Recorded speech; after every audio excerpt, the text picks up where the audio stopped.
Okay, thank you so much, Ivan. That was a really beautiful poem and yeah, very, very calming. So thank you to Ivan. Everyone, please send him some love in the comments. Okay, so now we have our fourth poet, Geet. So Geet describes herself as Geet looks intimidating, but is an actual cinnamon roll who's passionate about education, fashion, and self-care. So now I would like to welcome Geet to the stage. Hi, I'm Geet, an education major, and this is my poem titled Ever After, which was inspired by self love, queer love, and fairy tales. Enjoy!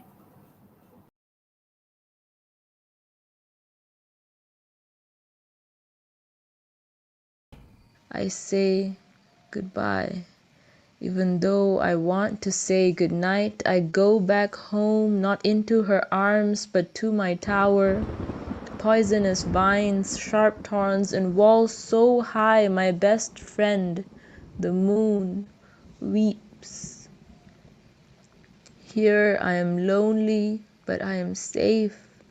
Here I am just a fraud. And I prick my finger and fall into a deep slumber.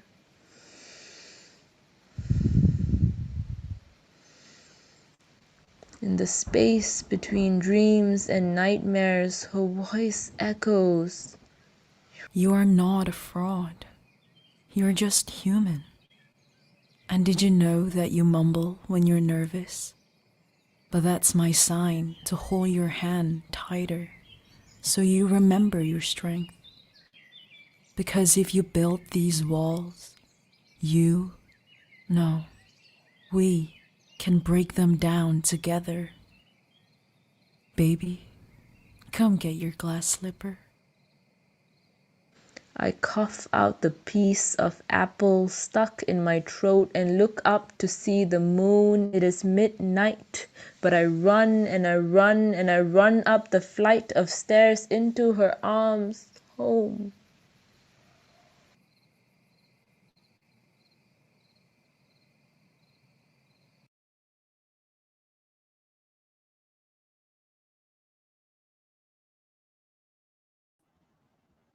Okay, thank you, Geet, so much for that wonderful poem, and it was really pretty. All the Disney theme design and the writing itself, of course.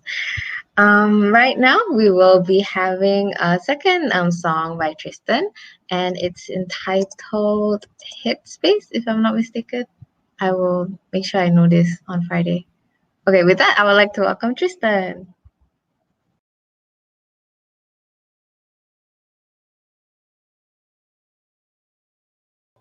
Tristan's second song is not ready, so we'll go to Win. Okay. Um. Okay. So, yay! Great song. Thank you, Tristan. Now we will be moving on to our fifth poet, Win, who is a final year psychology student who wants to explore better ways to read minds through the art of writing and is not afraid to try anything new. So now I would like to welcome Win to the stage.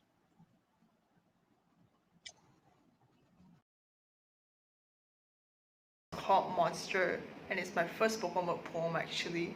I wrote it a while ago while I was stuck in between being there for others or being assertive and being there for myself. So I think a lot of us can relate to it, and hopefully the ending will give you some insight or food for thought as well. Um, Lastly, I would like to thank Hazik, Arati, and the rest of Labs committee for helping me to finish this final product, because without you guys I wouldn't have made it this far.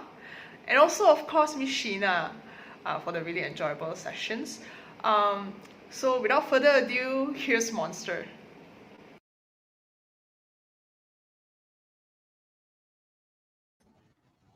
So Win's video isn't ready yet also. So we will just yeah. So she's played the one. Okay, thank you, Win, so much for that wonderful poem. Now we would like to invite our final poet of the evening, who Abigail.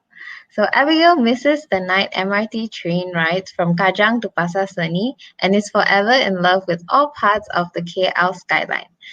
Now I would like to invite Abigail to the stage. Hi, guys. I would like to thank Arathi for hosting this evening. I would like to thank Lads for having this event for the poets. I would like to thank Miss Sheena for being a guide through these weeks. So I wrote this poem at 12:30 a.m. While working on my final year project. And I'm doing mechanical engineering. It wasn't working with me. So I wrote a poem based on my frustrations doing this project. So please enjoy my mid-sem crisis while I go and cry, sis. Numerical simulations of the Greek gods, like a silent prayer, in hopes they'd all run successfully, but Ares always had to be killed halfway. And trials with Athena always failed, but maybe being wise incurs a lot of failure along the way. Or maybe the old gods weren't perfect to begin with. Or maybe if too many people told you how to pray, one day you won't know what to say. The way my laptop hums sometimes drowns out the construction clanging outside my window, its looming skeleton of rebar and concrete casting shadows on my apartment building, even on days when the sun scorches like Helios, riding the skies right above. But I don't mind. I think if people call you sunshine too many times, you start to long for grey skies. And the skies really have been grey for quite a while. The overcast, accompanied by rain so forceful, my bedroom windows threaten to shatter from the pressure. But rain will only shatter glass on supersonic aircraft, and even then, there is nowhere planes can take me where entropy wouldn't reach me. So I try to be content where I am, in the four walls of my bedroom, lighting scented candles in the name of self-care while leaving the rest of my bedroom in disarray. I sometimes only start cleaning when stress from the chaos makes it hard to breathe. And being stuck at home is feeling your days mesh into an endless grey sky. And being stuck at home is waiting expectantly for your next Shopee purchase to arrive. And being stuck at hope is never reordering those coffee grounds you've been out of for months. I named my numerical simulations after Greek gods, and they are still just running.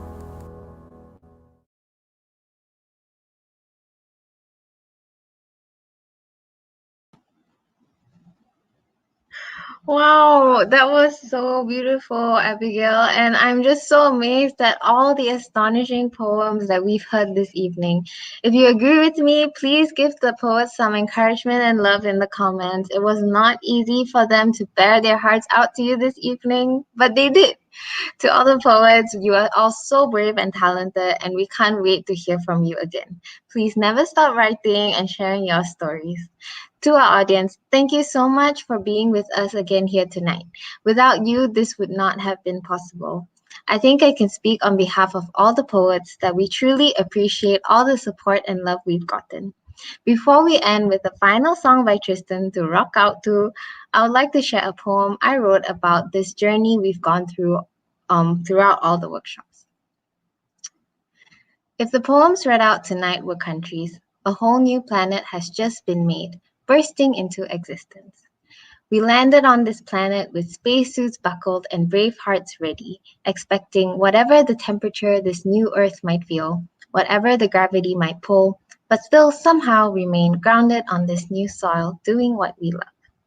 From the start to the end, poetry, typed out letters singing national anthems of heart-knocked lessons, frustrations, fears, and hopes, and belting these words out to a group of strangers with trembling lips and shaky fingers is the bravest concert I have ever heard.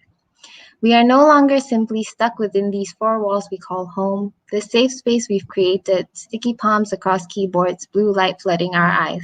It's grown vines like fingers spread, reaching out across homes, across neighborhoods, across states, maybe even countries.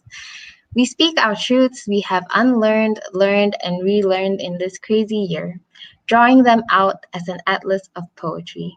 We do the bravest thing, placing our hands right above our hearts, singing our anthem as loudly as we can, so that we and everyone we love can use the maps of our poems and navigate a way to stay stuck at home, yet somehow stuck at hope. Thank you all for listening to us this whole evening. And without further ado, I hope you all have your lights dimmed low and have some room to dance. Let's listen to Tristan's final song.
Yeah, mine was also freezing.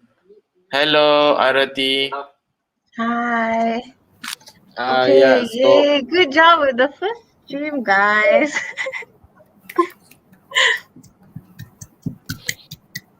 Yes. nice, nice. Good job, So, everyone. Great introductions. And yes, first time. Yes, so things to improve. we are figuring out lag. We're trying to figure that shit out.